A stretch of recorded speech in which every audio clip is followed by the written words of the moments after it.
জনাব ফিরাজ সুহরাওয়ার্দী হাকিম, নাটক আপনি এতদিন করছিলেন, আপনার পার্টি, আপনার মুখ্যমন্ত্রী, আপনার দল, নাটকটা এতদিন আপনারা করেছেন।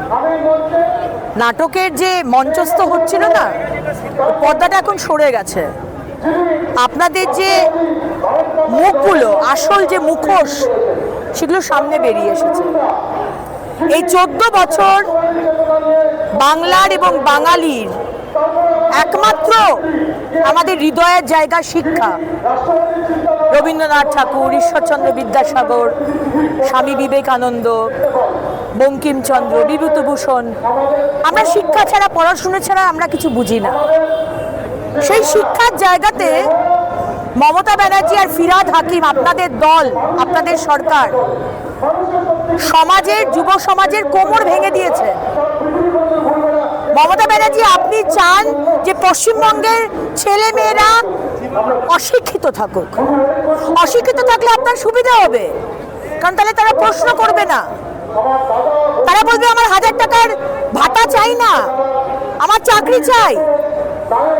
শিক্ষিত হলে তারা প্রশ্ন করবে যে আপনি তো বলেছিলেন ডবল ডবল চাকরি, আপনি তো প্রতি বছর বেঙ্গল গ্লোবাল সামিট করেন, তাহলে আপনি চাকরি দিচ্ছেন না কেন? মিথ্যা কথা কেন বলছেন?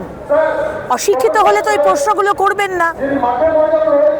তাই জন্য মুখোশটা খুলে গেছে। প্রতারণা আপনারা করেছেন, এরা প্রতারণা করেনি। এরা নাটক করছে না, এদের নাটক করার দরকার নেই। এরা যোগ্য, আপনারা চুরি করেছেন। তাই জন্য আজকে যোগ্য আর অযোগ্যের বারবার বলা সত্ত্বেও আপনারা তালিকা আলাদা করেননি। কারণ মমতা ব্যানার্জি, আপনি অযোগ্যদের বাঁচাতে চেয়েছেন, যোগ্যদের বলি দিয়ে আপনি অযোগ্যদের বাঁচাতে চেয়েছেন। কারণ অযোগ্যরা তো আপনাকে টাকা দিয়েছে। এখন যদি আপনি না বাঁচান, তাহলে তো কালীঘাট ঘেরাও হবে। আমরা কি বুঝি না? ফিরহাদ হাকিম, আপনি নেতা হতে পারেন, মন্ত্রী হতে পারেন, আপনি মেয়র হতে পারেন। আমাদের আপনাদের মতো তো বুদ্ধি হয়তো নেই, কিন্তু বোকাও আমরা নই।